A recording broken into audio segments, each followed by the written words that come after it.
Welcome back everyone! As the gown part of my 1840s Greek court gown is still being embroidered as we speak, I took the opportunity and used my free time to jump on the Queen's Gambit Pinafore bandwagon. My twist on the form is that I'm taking inspiration from two different costumes in the show, from this pinafore combined with the button-up details on this dress.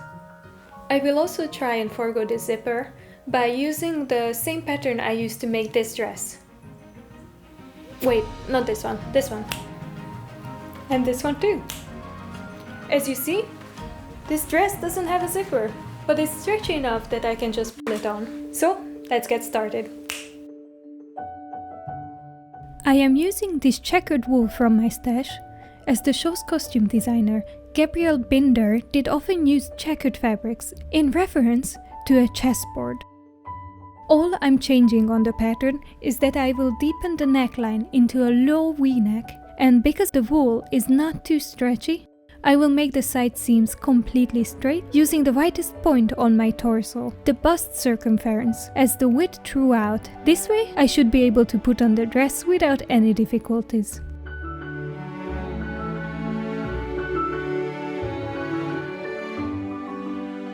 I'm lining the dress with a simple black cotton, so I cut out the front and the back panels from that too.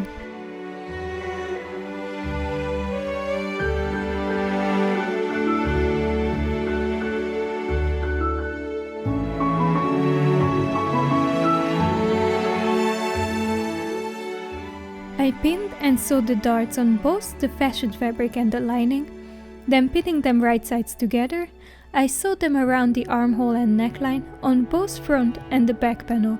Then I understitched all of that.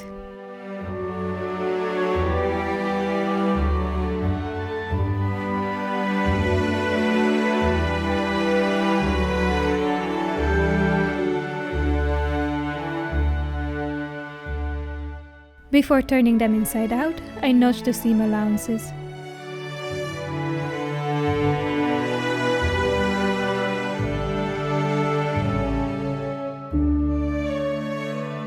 Then I pressed the pieces so everything would sit nicely.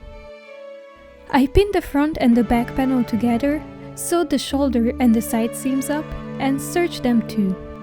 And with that, the bodice is already done.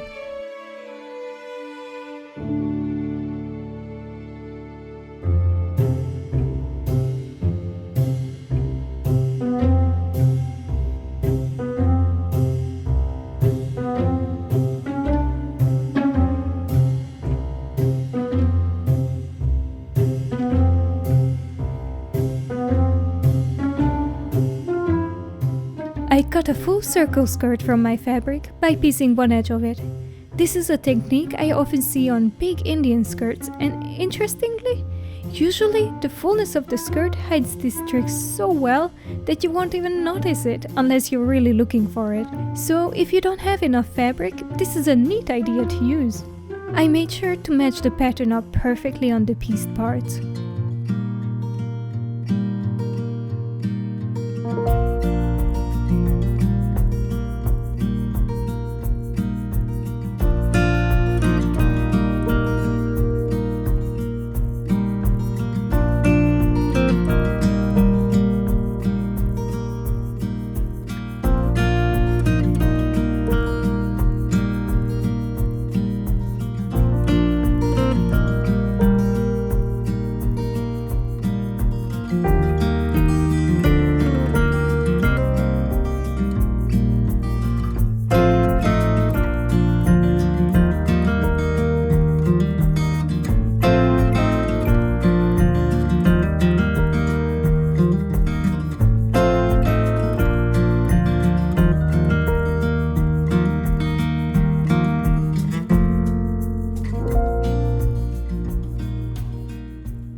I sewed the pieces together, then carefully attached them to the main piece of the skirt, and voila! Once it's ironed, you won't even be able to tell.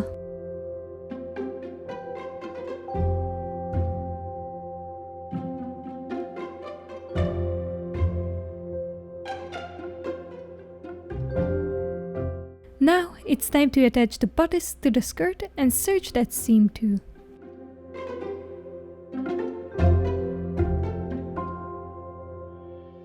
To finish the skirt, I used the rolled hem.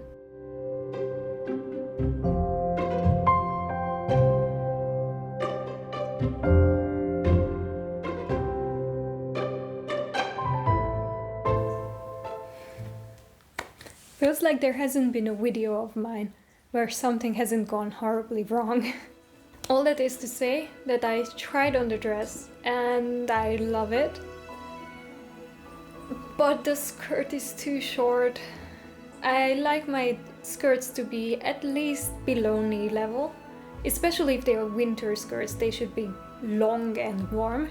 And I was thinking of recutting the skirt, but I don't think I have enough fabric for that. So what do you do when you make a fatal mistake? Well, you sulk, of course. But then you make yourself a cup of hot tea and start thinking, how can I turn this mistake into a design element? For me, there were 3 options. 1, I open up the waist seam and add a waistband to the dress, and with that it will extend the length of the skirt. As this seemed as the easiest option, I actually did it. But now the dress didn't hit me at the waist and it wasn't flattering at all. I was so disappointed that I took it apart right away, even without filming it at all. So back to the drawing board. Second option is to add a contrasting fabric to the bottom edge, like a black velvet strip. But that seemed awfully risky as the velvet might not drape as well enough. So at the end I went with the third option, adding a ruffle to the bottom edge from its own fabric. There are 2 reasons I was a bit reluctant to do this. It would deviate a lot from my inspiration, and 2, it would need a lot of fabric to cover all 5 meters of the skirt's circumference, plus even more to be able to ruffle it. But I did some quick maths, and luckily it seemed like I might have just enough fabric. So I cut out 12 centimeter wide strips from every little single piece of fabric I had left, and serged and serged and serged all the edges of them.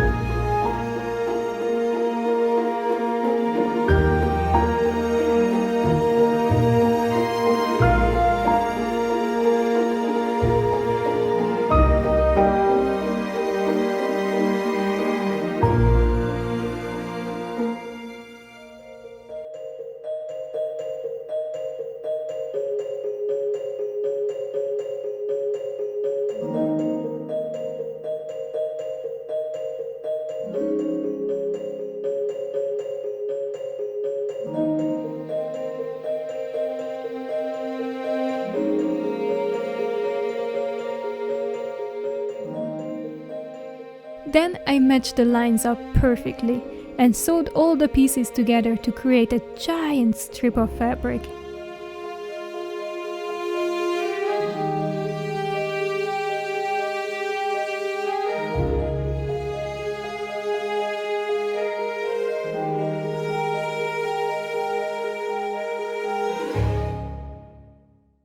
I tried to ruffle it using my ruffling foot, but quickly gave up on that idea, and instead I just ruffled it by shoving it under the foot of my machine.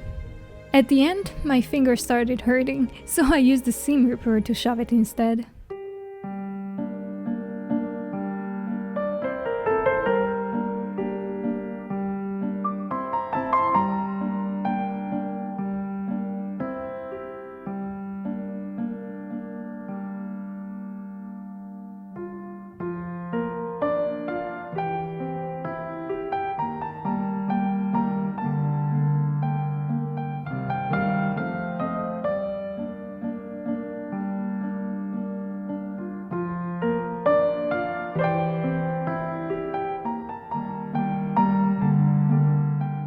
As the skirt was already hemmed, I just attached the ruffles to the underside of that.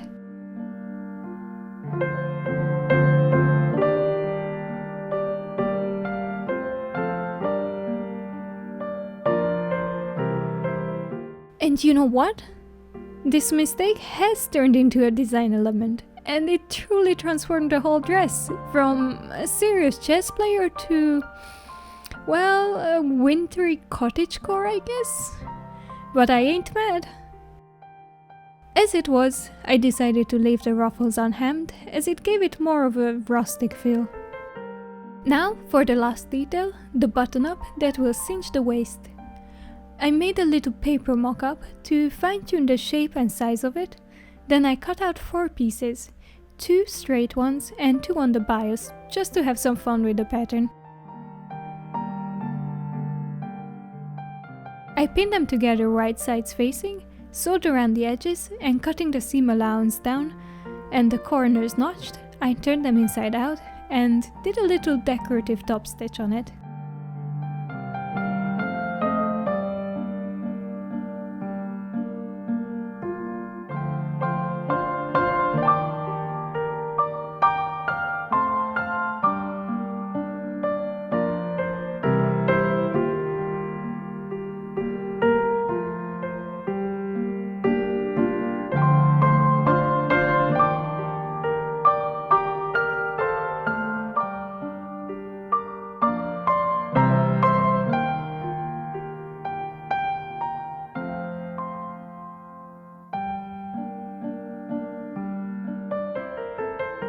To determine where I wanted them to sit, I put the dress on again and pinned the middle of these pleats to the side seam of the dress. Once both of them were in situ, I played around with it, pinning the front part where I wanted them to sit and the black part where it cinched the waist to my liking.